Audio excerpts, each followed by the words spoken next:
Good morning. Hello, my friends from across California. We'll let people come on through. Really appreciate those of you who adjusted your schedule a little bit for the July Learn. We had to bump ourselves up an hour to make some space for a partners event that starts at 11. So we really appreciate you taking the time to be here. We actually have a pretty packed schedule, but I do just want to welcome you back. This is our 31st meeting of the Local Energy Resources Network. I'm Angie Hacker. I'm the Statewide Best Practices Coordinator, joined today by John Vandevort with the SEEK program, as well as Kelsey Wolfcloud. You all know us.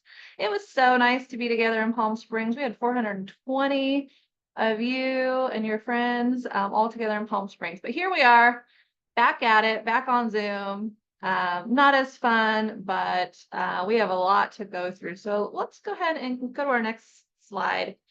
While we do that, if you all want to introduce yourself over chat, we would appreciate it. It's always nice to know who's here. Introduce yourself in whatever way you're comfortable.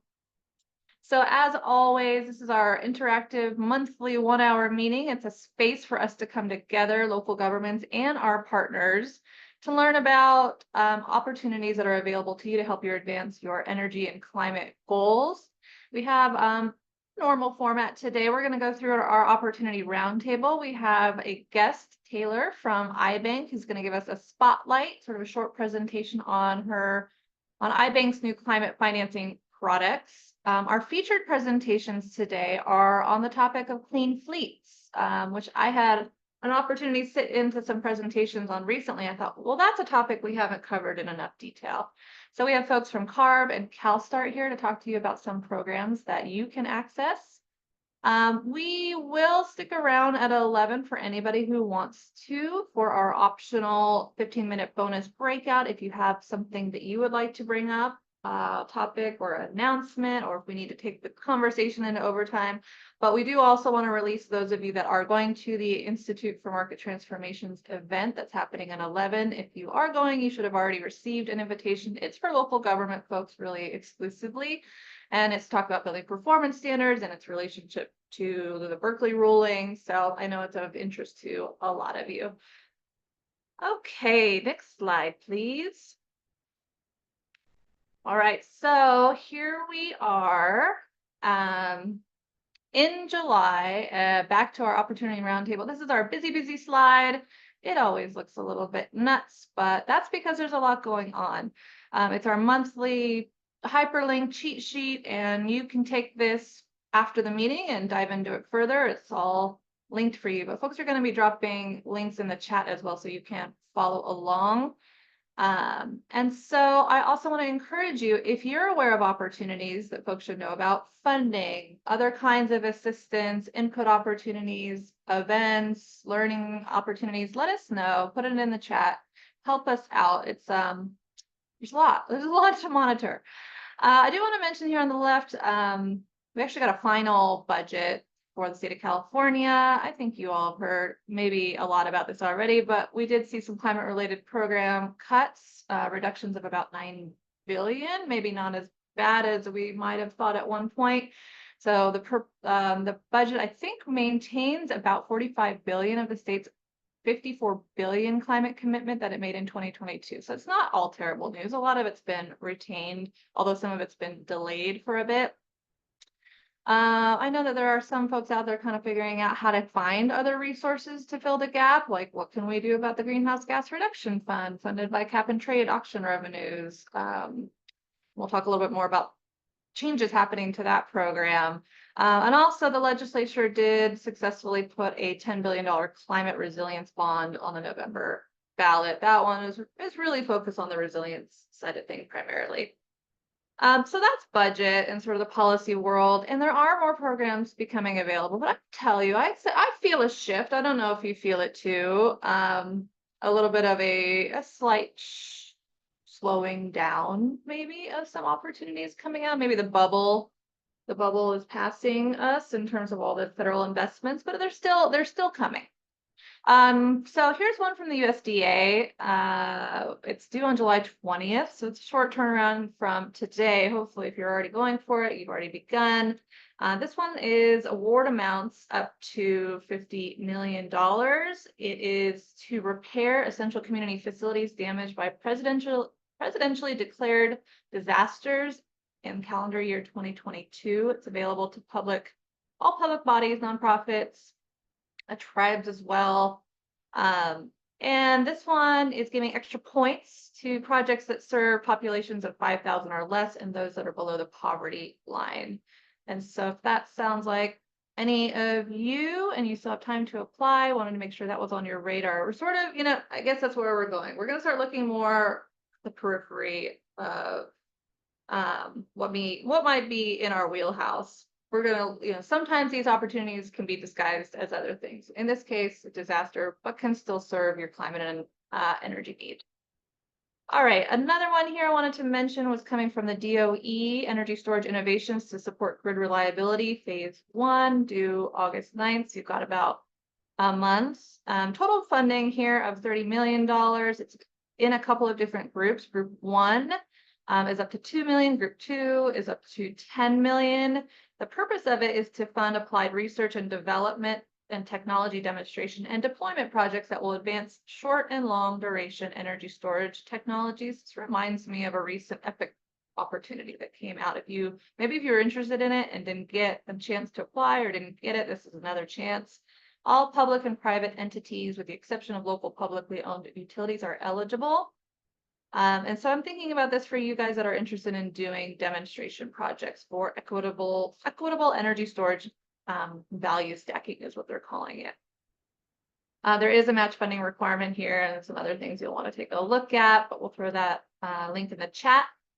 And then in the transportation side, from the Department of Transportation, there is a grant called the Charging and Fueling Infrastructure DFI Discretionary Grant Program. This is round 2. It will be due at the end of August 28th. It's a total of $1.3 billion available here, but there's two sort of tracks. There's a community grant up to 15 million and a corridor grant up to the sky, apparently, no maximum, but minimum of 1 million.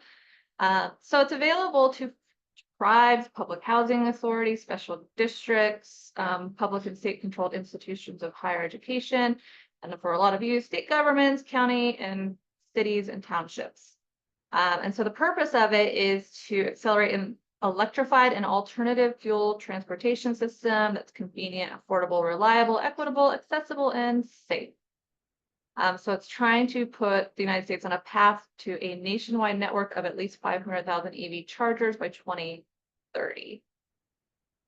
So one to take a look at. It's certainly got a greenhouse gas reduction component and probably would help those of you that are trying to install charging in your communities. Okay, another one I wanted to mention is from the California Energy Commission. This one is the EPIC program. It's called Clean Dispatchable Generation Grants. It's due September 13th, so a little bit of a window here. Award amounts range from 2 to 4 million. It's available to all public and private entities, with the exception of publicly owned electric utilities. This one is to support the adoption of clean dispatchable generation in California and reduce the reliance on fossil-based technologies while providing reliable power for critical infrastructure. That sounds right in your wheelhouse, folks, and really closely aligned with a lot of the challenges we were talking about at the forum. And so this one does have, it's a 4-year grant duration. Match funding is required. I say that because, some of you that's a deal breaker, but if it's not, this is one to look at. Projects here must fall within technology demonstration and deployment stage. So, a lot of these EPIC ones are R&D related. The role of local governments might be best as like a demonstration site. But if you have some technology you would like to work on in your community, this might be something to look at. The last funding opportunity I wanted to briefly mention is the SB1 Sea Level Rise Adaptation Planning Grant. Yep, adaptation. So not mitigation. This one has an award amount between 200,000 and 1.5 million. Local governments are eligible, as well as regional governments, tribes, organizations, or consultants that apply on their behalf. The purpose of it is to fund coastal communities to develop consistent sea level rise adaptation plans and projects to build resilience to sea level rise along the entire coast of California and San Francisco Bay. It's got 2 funding tracks, one for pre-planning and planning phases and one for project phase. So that's track 2. So planning, pre-planning and planning, or project. And it's a 2-year grant. So if you're on the coast, you want to do a plan, maybe some of your offices are doing both mitigation and adaptation, this might be one for you. Okay, so that's funding. And then there's other assistance I wanted to mention. I do want to call out LERN, so our friends at Southern California Regional Energy Network. They have a event tomorrow. It is funding related. It's a webinar, and it's on water and wastewater grants made easy. So unpacking the DOE's IAC implementation grant program. So for those of you who are also doing water related work, and potentially you're in SoCal Regional Energy Networks territory, this is an opportunity for you to learn a little bit more about how to take advantage of that grant. Another one here under other assistance I wanted to mention is some office hours. So if any of you were at SLEEK, we talked about direct pay for tax credits on your local energy projects. We spent a lot of time on that. Yakov, who presented, wanted to make sure you knew that the IRS has office hours for that pre-application, pre-filing registration process. And they're happening regularly between July 2nd and October 2nd. So if you're in that process still confused, go to the source, right? Go right to the IRS. They're providing some helpful office hours. We're sitting back too, thinking about how we might be able to provide additional help for folks that are out there trying to do this work and knowing that some folks need to be navigated a little bit through the process. Finally, on other assistance, I wanted to just mention this. I put it here, so I wasn't sure. This is really more of a customer or constituent opportunity. It's for agricultural producers, but I want to make sure you're aware of it. It's called the Rural Energy for America program out of USDA, REAP, different from the REAP California program.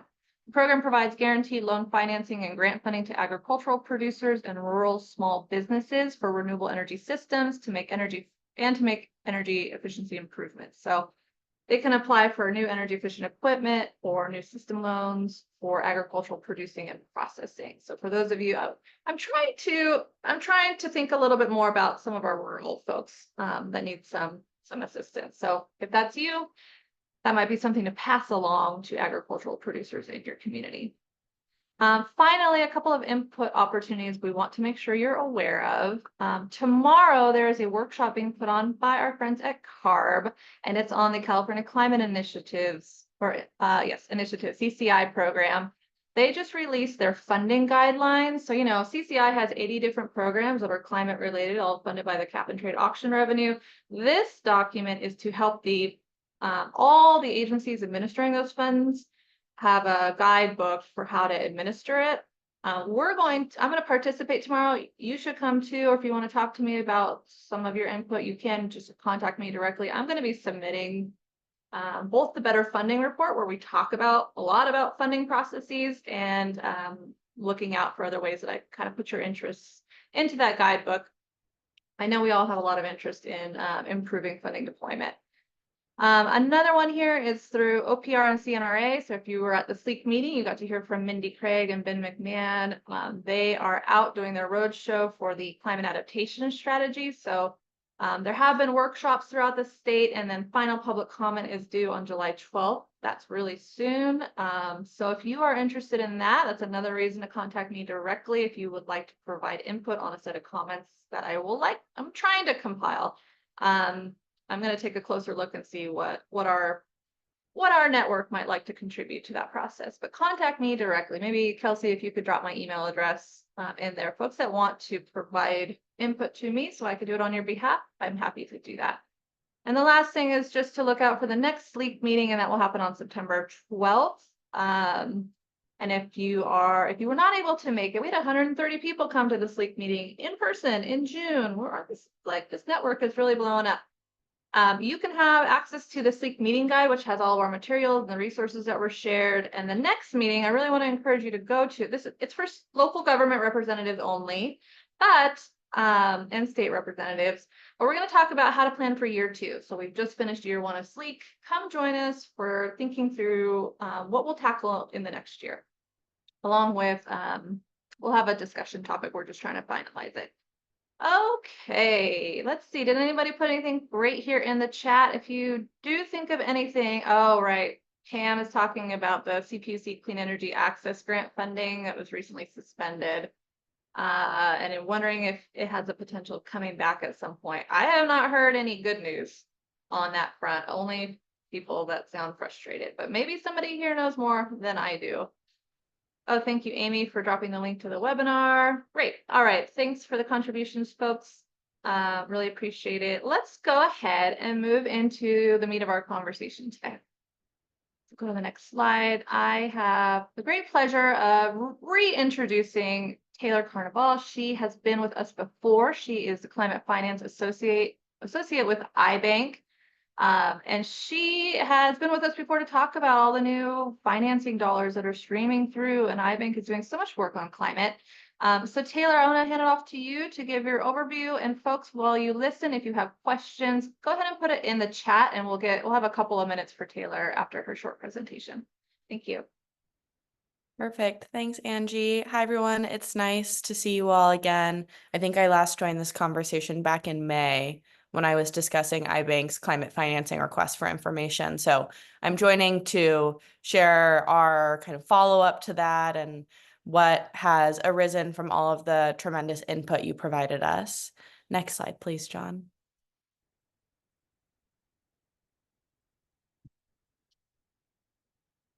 Perfect. So I'll start with a little bit on IBank. The California Infrastructure and Economic Development Bank has been around since the 1990s.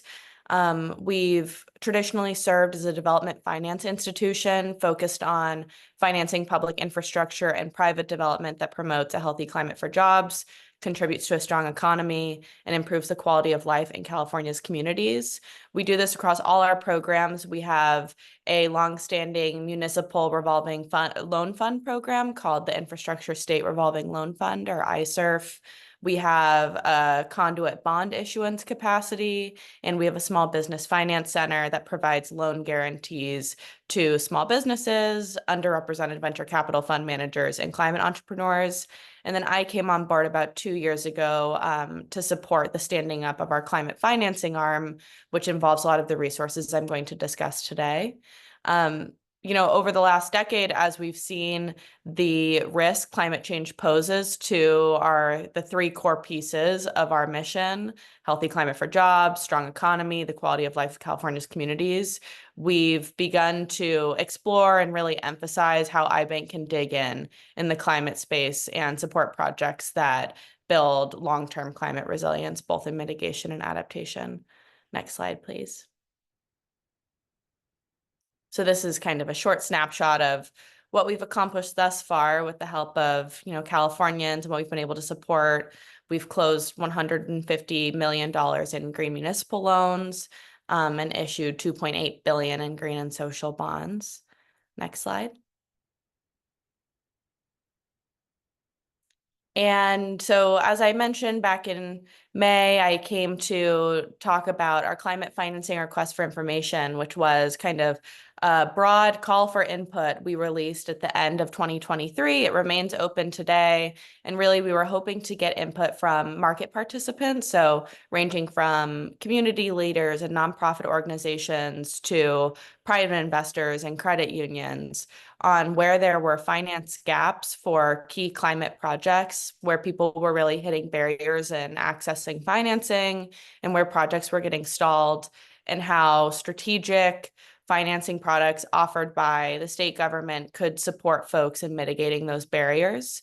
So from those requests for information responses, we developed and released in June what we're calling our climate financing product summary, which discusses 3 key products we anticipate offering through a sub-award with the National Clean Investment Fund, which is one of the sub-funds of the Environmental Protection Agency's Greenhouse Gas Reduction Fund. I'll discuss them in more detail later on, but it includes a climate loan guarantee, which will effectively provide a backstop for a loan, help support borrowers in securing more favorable financing terms, and also helping to mitigate perceived risk by the lender.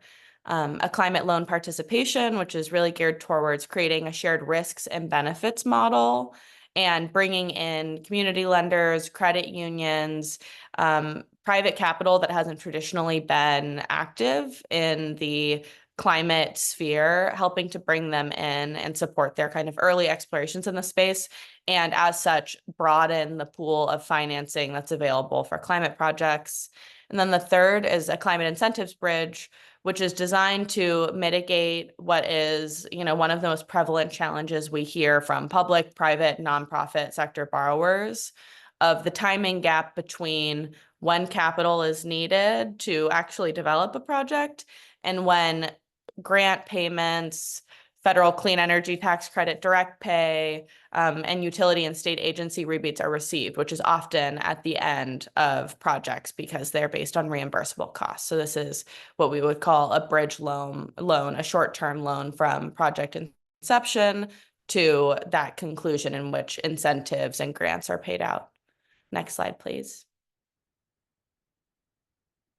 And so, as I mentioned, these products are set to be released through the state's sub-award under the National Clean Investment Fund. So that's a sub-fund under this Greenhouse Gas Reduction Fund bucket that was designed to deliver green financing and build the capacity of green banks and other financing entities across the country. This fund is structured in a very unconventional way. It awarded 3 national nonprofits, so we're calling them national green banks, that will really serve as hubs for green and climate financing in perpetuity. And those green banks will provide capital to green financing institutions across the country, which include state green banks such as IBank and the state's treasurer's office, but also credit unions and community lenders who are also seeking kind of that initial capital to begin financing in the climate space, but also to expand their activities. And in terms of what this means for California, the state subaward is set to be up to $450 million. We're in kind of the end stages of the finalization of that process. It's set to conclude by September 30th. So up to $450 million available through IBank and the state treasurer's office, but then much more through community lenders, credit unions, and other green financing entities. And once we get the kind of end quantification of what that means for projects in California, we'll definitely be coming back to share. So next slide. And so I highlighted quite a bit of this in my last slide, but IBank led the state's engagement with NCIF in the fall of last year. We applied to the competition as a sub-awardee under the Coalition for Green Capital, which was one of the awarded national green banks.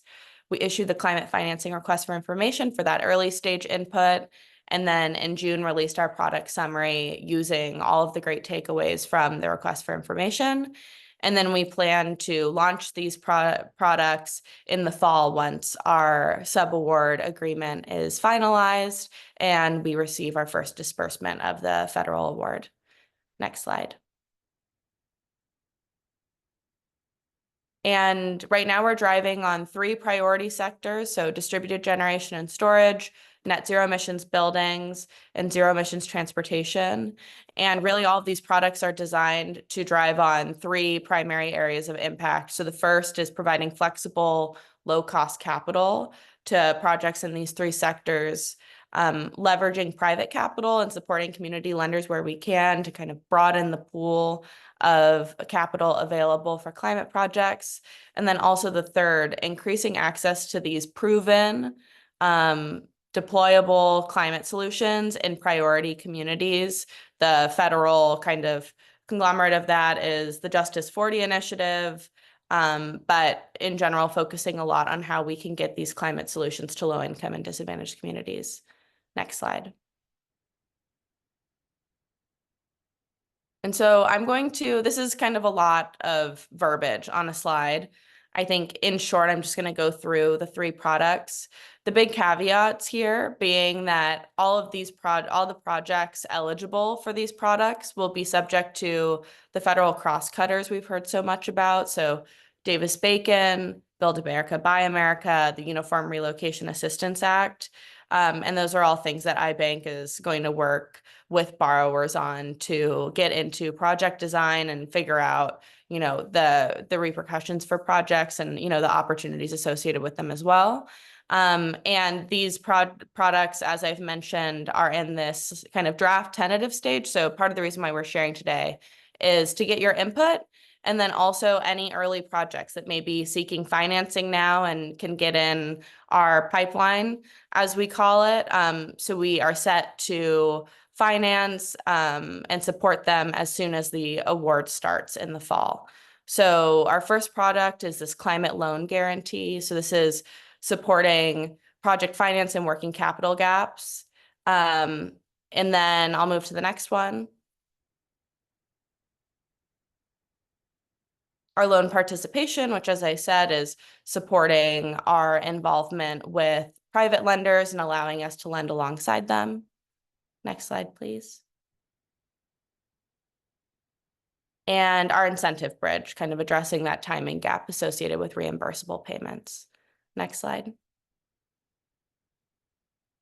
And as I mentioned, we're looking for eligible transactions under these products, and then also hoping to get input, especially for those that have projects that could be eligible. How can we alter them and fine-tune them to reflect your needs? So I'll send a link to the climate financing product summary in the chat. Definitely open to your questions kind of at the end of this segment, and please feel free to reach out. Next slide. I will add my email that's on this slide to the chat as well. So thank you so much. Thanks so much, Taylor. Taylor's got a big job lifting all of these products, and we want to congratulate you on the big awards that come down with federal government, and thank you for all the work you're doing. I can see a lot of use cases for local governments, but I think let's work together a bit more. I don't see anything in the chat here yet. Folks that have questions, put it in the chat, and Taylor can address it while we move on to our other speakers. But I think, we're going to continue to work with Taylor and IBank as they launch these products. One question for you, Taylor, is when's the last opportunity to provide input? Do you have a deadline for that? Yeah, we don't have a concrete deadline, but we're hoping folks can provide input by the end of August. Okay. All right, great. Well, let's chat about how we might be able to get some input back to you. Thank you, Taylor, for being here. Sorry that was a big topic to go so quickly on, but we did want to make sure that you were aware it is coming in a big way. All right, so let's move into our next speaker.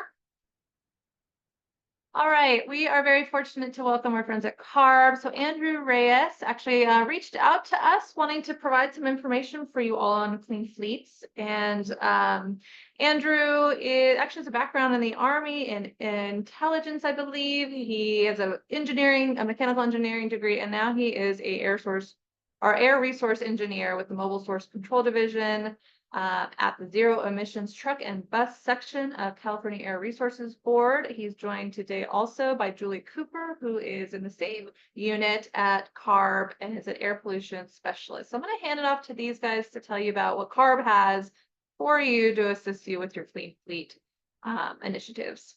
Thanks, you guys, for being here. All right, thank you for the opportunity.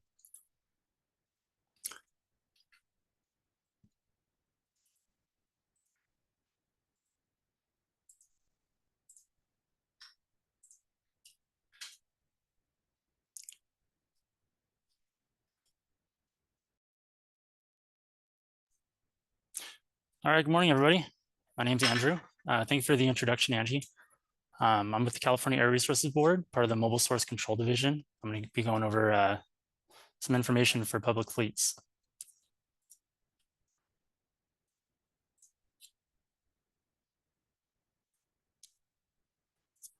So I'll briefly cover advanced clean fleets regulation for state and local government agency fleets and highlight the available flexibility options. Next, I'll review some of CARB's future events with dates and locations. We'll also provide contact information and resources that may benefit you.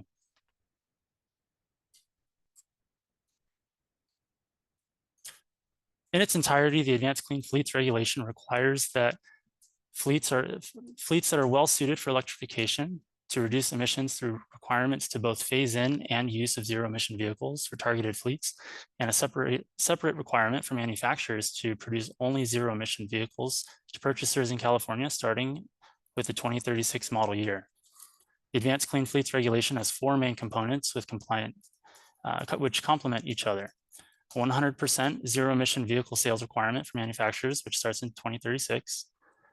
There are three fleet requirement categories for drayage trucks, high priority fleets, and state and local government fleets. The state and local government fleets cover state agencies, cities, counties, universities of California, Cal State universities, community colleges, school districts, public utilities, transit agencies, and special districts. In the next few slides, I'll be covering information for state and local government fleets.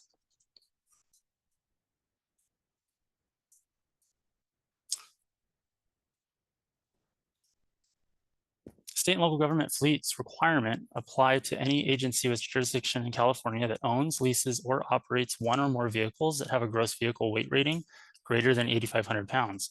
Typically, this would include 3/4 ton vehicles and larger. The state and local government fleets regulation also applies to hiring entities such as motor carriers, brokers, governmental agencies, persons or entities that hire and operate or hires and directs the operation of vehicles in California. The reporting deadline for state and local governments was April 1st, 2024. However, the reporting system is still open to allow fleets to report, and we encourage fleets to do so as soon as possible in case the system does not remain open.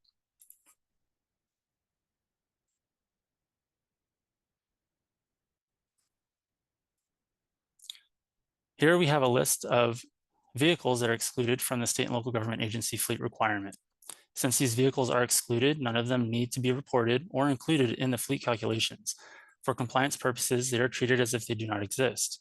Emergency vehicles are typically those owned and operated by police and fire entities, and do not typically include vehicles used by utilities to repair or respond to emergency events such as storms or flooding.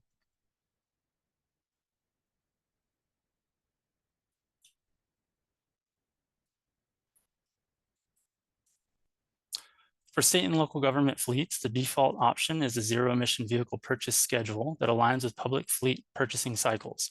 Starting in 2024 through 2026, 50% of annual medium and heavy duty vehicle purchases need to be zero emissions. That means the other 50% can be combustion powered until 2027. Note that near zero emission vehicles can be purchased equally to full zero emission vehicles to provide more flexibility. This applies to all Class 2B through Class 8 vehicle purchases with a gross vehicle weight rating of greater than 8,500 pounds. Starting 2027, 100% of annual purchases made would need to be zero emission. Next, for agencies that are in designated counties, there is an extension. These agencies will remain exempt from the zero emission purchase requirement until 2027. This exemption has also been granted to divisions that have 10 or fewer vehicles. Agencies or divisions subject to this requirement will still need to meet the reporting requirements set in this regulation. In this compliance structure, if no vehicles are being purchased, then no action is required. This means that fleets can continue to operate their vehicles if they wish.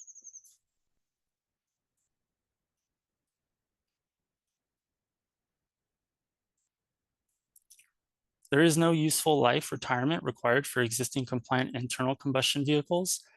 Zero emission vehicles purchased before January 1st, 2024 that are not delivered until January 1st, 2024 or later are not included in the 2024 zero emission vehicle purchase requirement. Zero emission vehicles purchased early, or if you have over 50% purchase requirement, counts for a 1-for-1 toward a future combustion purchase. Compliance assessment is performed at the end of the year for all purchases during that same calendar year. Many exemptions and extensions allow a fleet owner flexibility in situations that are outside of their control. Please be aware to qualify for the ZEV daily usage exemption, the ZEV infrastructure delay extension, or the ZEV purchase exemption, the fleet owner must request no earlier than when the model year of the internal combustion engine vehicle being replaced reaches 13 years old.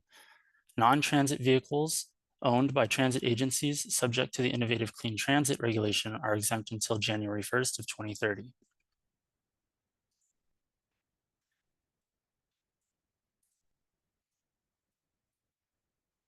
Instead of using the ZEV purchase schedule described in the previous slides, state and local government agency fleets may opt into the ZEV milestones option. The zero emission vehicle milestones option provides flexibility for compliance regardless of vehicle age or mileage. This option also allows fleet owners to phase in zero emission vehicles based on suitability of vehicle type. Fleet owners would be able to add new or used internal combustion engine vehicles that meet the cleanest engine requirements. Opting into this option is permanent, and fleet owners can do so until January 1st, 2030 in truckers. This option waives the right to statutory useful life for your vehicles.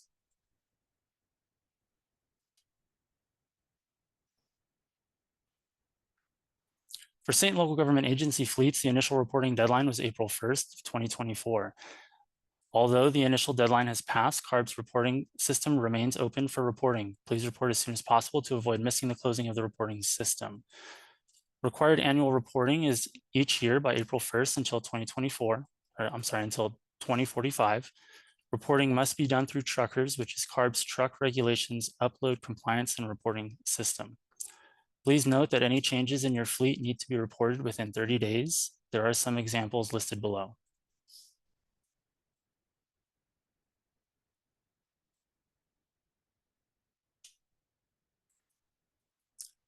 Here we have a list of potentially relevant exemptions and extensions.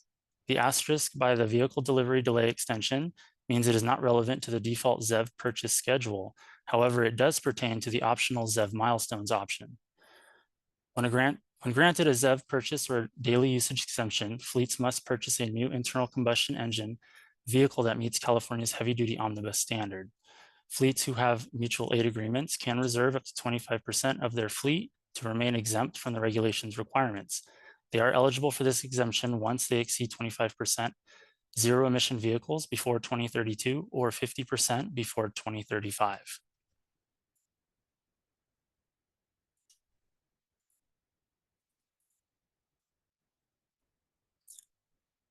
Here we have some upcoming events. California Air Resources Board, local agencies, and air districts will provide insight, education, and resources on clean truck and diesel regulations, compliance, funding, and more. Follow the QR code to register for the one-stop truck events. When locations become available, they'll be updated on our website. Some of the programs that will be offered at the one-stop events are one-on-one compliance assistance, clean truck check, advanced clean fleets, off-road regulation, enforcement, overview, and incentive funding opportunities. The Zero Emission Showcase is a CARB and CalStart collaboration. Some of the vehicles that will be offered are off-road, medium and heavy-duty Class 2B to Class 8 vehicles, heavy-duty on-road equipment and off-road equipment, school and transit buses, and commercial vans.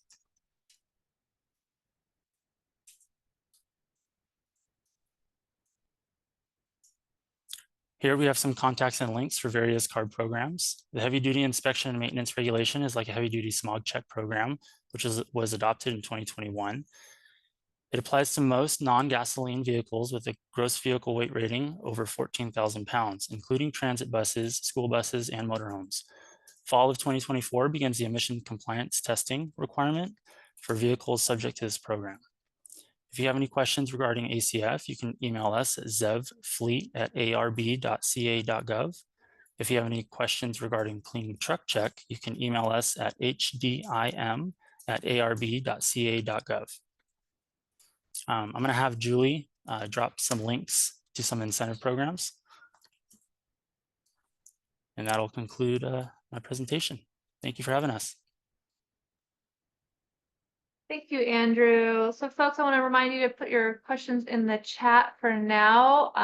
We are going to hear about some incentives and some help from our next speaker. So I'm very excited to introduce CalStart. So Niki Okuk from CalStart, who I got to hear from down in the Inland Empire a few weeks ago. She's the Deputy Director of Trucks and Off-Road with an oversight in strategy development, outreach, and policy opportunities in the truck and off-road industry. So we're very excited to have you. I know you all work closely with CARB and are helping to administer some of their programs. So thank you for sharing with us.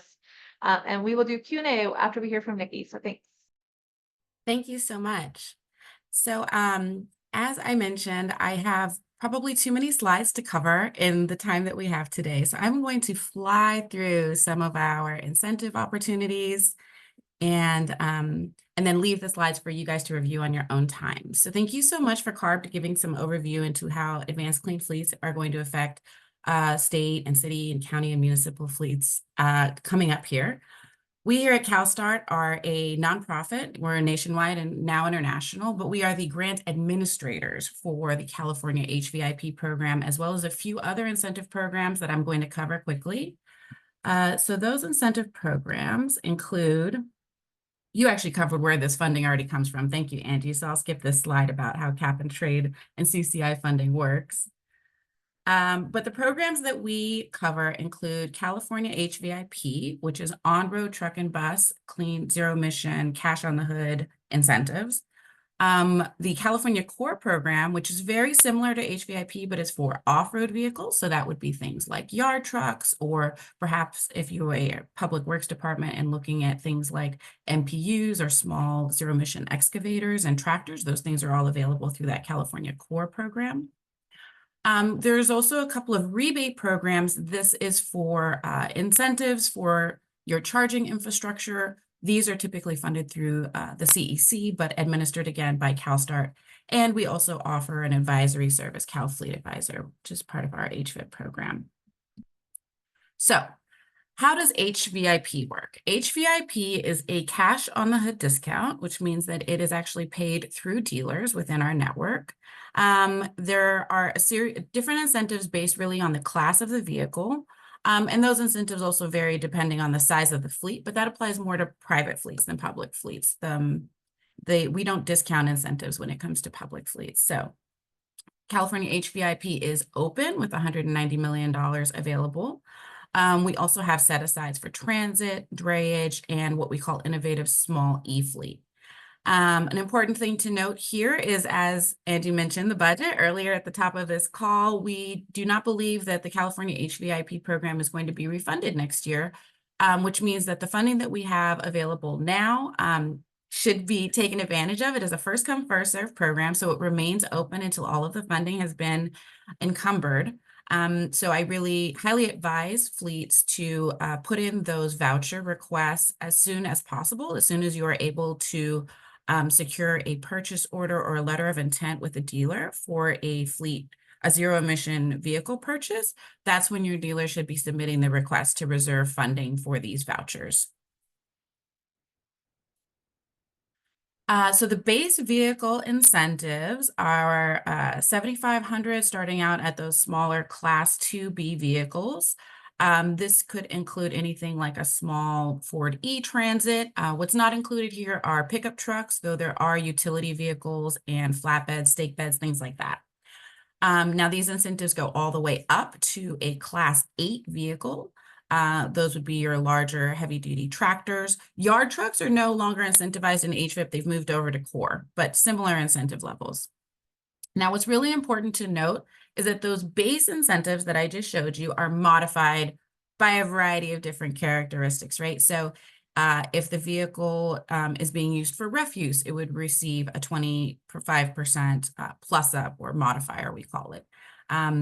If it's going to be used with a public or private fleet with less than 20 vehicles, they actually get double the incentive amount. So the $7,500 I showed on the previous slide would then be $15,000, and you can receive additional funding if you're in a disadvantaged community. So something to think about. We have calculators online for sure, so that folks can go in and sort of select what type of vehicle they're interested in, where they're located, what type of fleet they have, and it'll tell you what incentive you're eligible for. Dealers are also quite good at figuring this out for you. So here's some general resources on where to get more information on California HVIP. I highly recommend the online catalog. That's where you can take a look at all of the vehicles that are available and the incentives available there. Now, on to the core incentive program. Again, very similar, right? This is a dealer-managed program. Your dealer is the one who requests the voucher. It's not a rebate, so it's not something that fleets need to pay out and then wait for the rebate to be paid back. And it's not a grant program, so there's no grant application where you're competing with others, right? So this is all first come, first serve, cash on the hood. It's actually paid directly to the dealer. Currently, I believe that core is closed. I think there may be some small amount of funding becoming available this year, but again, I don't believe that this is something that was refunded in the budget for next year. So whatever becomes available, I highly recommend that folks get in there as early and as often as you can to reserve these vouchers. Typically, fleets are allowed up to 30 vouchers per calendar year, FYI. So again, in core, we have things like forklifts, the terminal tractors, construction equipment, cargo handling equipment for folks with ports. There are voucher modifiers in core, very similar to HVIP. So if you're in a disadvantaged community, you receive increased incentives. And they also have some funding available for infrastructure.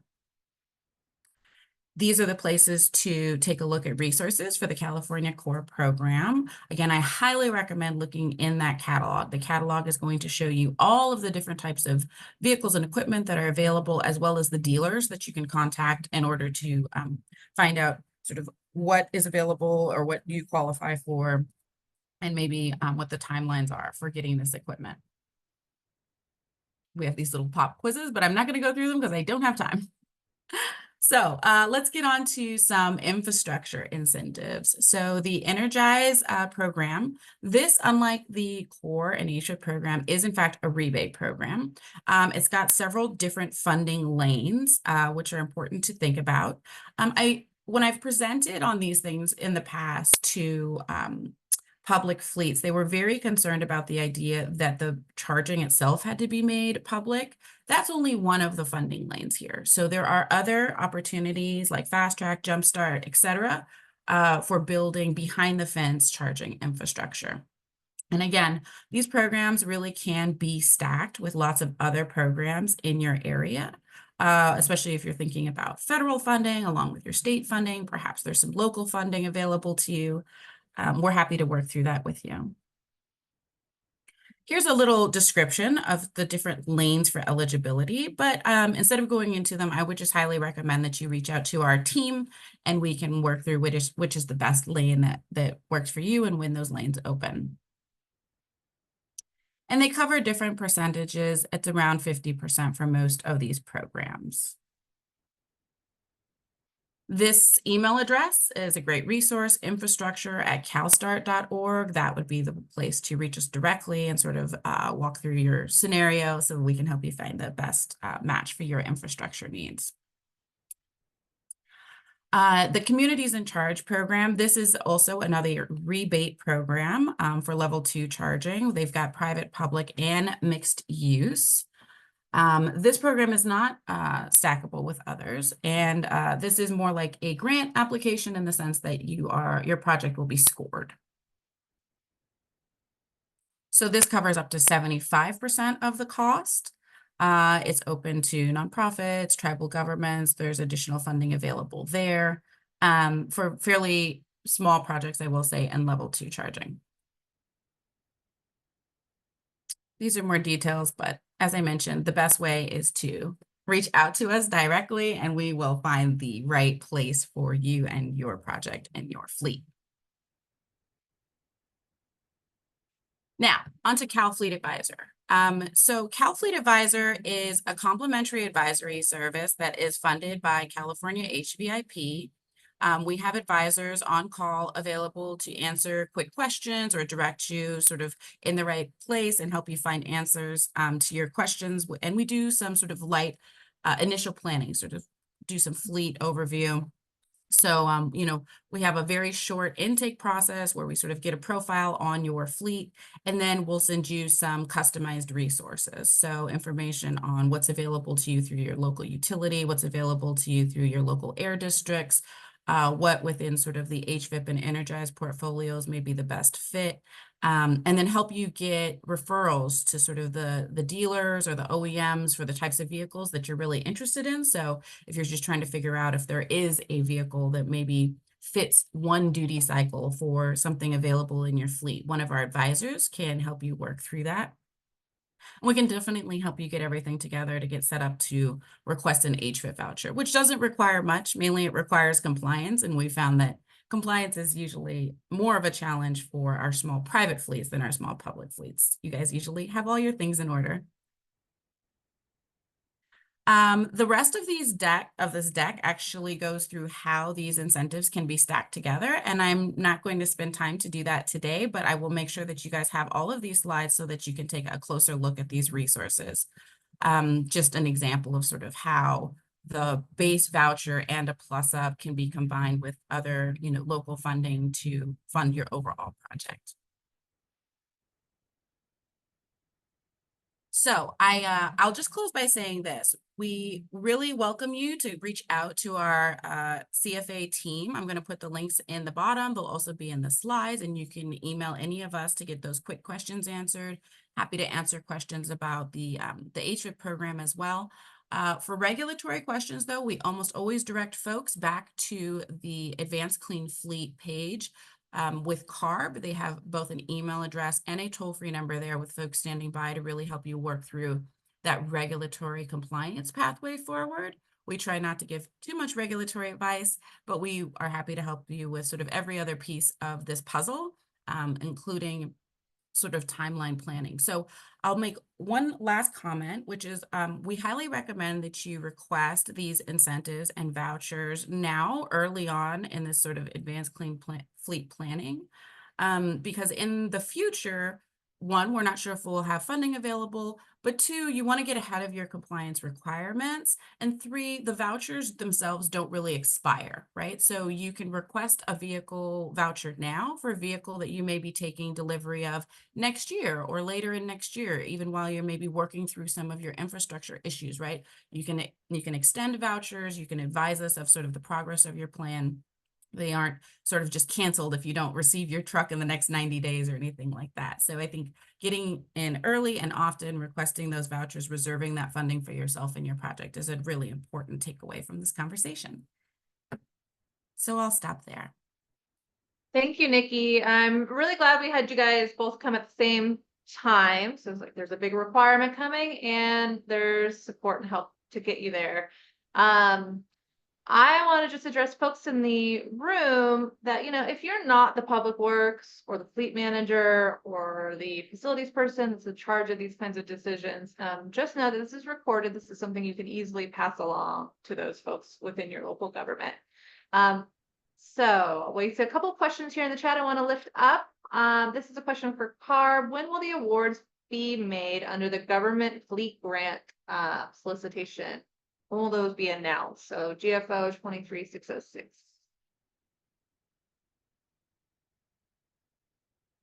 That one's for you, either Andrew or Julie. Hi, I could jump in. Is that a federal funding program? Because if so, that's the federal funding program for clean fleets. And I believe the NOFO or the deadline for that is July 25th. So Deadline for I'm not aware of that one, so that must be an open solicitation. yeah, I could drop a link to that one. It's pretty comprehensive. It's a great program that the feds offer. I'll go ahead and drop that in there now. Oops, Perfect. Sorry, my camera was off. I'll go ahead and drop that in there now. Thank you. Yeah, thank you. We'll add that to our funding resource list. Great. Okay, and then there's a question here for Nikki. What if only a portion of the city is considered a disadvantaged community? Would the city still be able to benefit from the plus 15%? Yeah, typically the disadvantaged community plus up is given for the address of where the vehicle is domiciled. So wherever your fleet depot is where that the DAC plus up would be applied. Okay, great. And another question from Myrna with Berkeley. She's asking, do you help with stacking the vouchers with direct pay or elective pay, so the tax credits, and calculating the amount that can be received from both? That's for you, Nikki. This is such a good question. I feel like I should give the that long disclaimer where people say I'm not a tax advisor and not allowed to give tax advice. Understood. But we are sort of happy to help you understand that. And yes, we have resources within CalStart, a few brochures, and then as you mentioned, those office hours that the IRS is offering right now is a great place to get that information. So we will help you find the answer, and we'll help you find the forms and things that you need to fill out to get your direct pay on those vehicles. Okay, well, those are the questions that I saw. Is there any last questions? Anybody will raise a hand? Last call for clean fleet questions for today. These guys were also very nice to give you access to them after this meeting, and you can contact them for more information. Maybe one question is just, I think there's, I'm curious what kinds of challenges you're hearing from local governments as they're approaching either the regulations that are coming or even just taking advantage of the incentives that are available. CalStart, I know, is working really hard to try to help folks navigate through that, but we'll certainly add you all to our TA directory so we can navigate folks to you in the right place. But what are some of these particular challenges that you're seeing out there for local governments? Yeah, for our part in the California HVIP program, I think the two challenges that stand out have to do with not needing to get sort of a council or board approval for purchase orders, right? So there's this sort of this long, but much longer budgeting project for public fleets than for private ones. And so in the HVIP program, we've built in some flexibility so that a letter of intent could be used as opposed to, like a signed purchase order, just because we realize that it does take public and government fleets quite a bit longer to get that budgetary approval. That makes sense. Any last words from CARB before we close out this section of our discussion?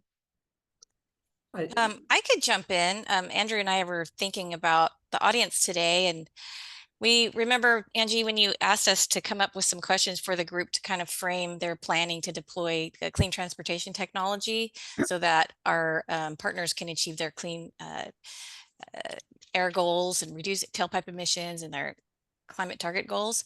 So thinking about it more broadly, we were interested to know, like, if there's any regional collaboration when it comes to the infrastructure scaling up or infrastructure build out. So it could be, within the geographic, like the boundaries, political boundaries, entity boundaries within your state and local government. So yeah, we're just curious if to know what the audience, if there's any obstacles that people will see in terms of ramping up to make that switch to the clean transportation technology. That's one thing, any challenges that people are facing right now? And then also, what kind of things can we do from the state to help support? We're really eager to help fill in gaps of information and provide information about the amazing funding opportunities. The CalStart administers the HVIP, and we have a lot, Carl Moyer, Volkswagen funding, and we like to connect people to the federal funding. So in a nutshell, what are some of the infrastructure challenges you see and obstacles, and then what can we do more? So that's like a broad question. I know we don't have much time, so I'll stop there. Yeah, you know what? I'm going to do one thing. I'm going to close this out of our regular meeting because we're going to end at 11, and I want to make sure people can get off to that 11 o'clock meeting if they're going. But we have this 15 minutes of bonus breakout. So hang around and let's see if folks want to engage on that. Excellent. Okay, that'd be great. And Dan, I see you there too. If you can hang around a couple minutes, it sounds like you have a question also. Okay, so let's take that in just a couple minutes. Let me close everybody out. I want to keep us on track here. Thanks again to our speakers. It sounds like they can hang around. Just a few little housekeeping items before we close out. If you attended our SEEK forum this month, please complete our survey. They're gonna, John and Kelsey are gonna drop that in the chat. We always want to hear how we can make it more and more useful to you. Next month, we'll be meeting again. So we'll be at our regular time, 11 o'clock. And we will feature the Urban Sustainability Directors Network. They're going to come and talk to us about their new report, which is providing tips for how to obtain federal funding. And so every quarter, we like to do one of these where we're kind of diving in on not just what funding is available, but how to get it. And if you wish to support SEEK, I'm going to be writing up some comments for things. Who knows? We might have more comments to provide to CARB on clean fleet items. But if you're interested in commenting on the state's adaptation strategy from OPR CNRA, or to help inform our input on the CCI funding guidelines, feel free to contact me, or go ahead and do it individually. But if you'd like to work with me, I'd be very happy for your help. So next slide, please. That's it. Okay, so feel free to share this invitation with your network. We love to have more folks come. And we will see you then on August 13th. Thank you all for your time. Good luck to those of you that are going to the building standards meeting with IMT. Next slide is going to be where we sort of go over to our bonus breakout for anybody. It's optional. Anybody who wants to hang around and continue the conversation into overtime. This is what we do. We usually turn off the recording and you can either offer an announcement, a success story, an opportunity. What's going on the ground? Let us know. Share if you have a need for information, collaborators, or advice. Or you just want to raise a suggested topic that we should tackle for a future LERN. So all of that is an opportunity to you. And if I don't hear anything come up, then I think we'll just continue the conversation we were just having on fleets. So I'm going to let a little airtime happen here for a minute for anyone to bring up any other topics they want to discuss.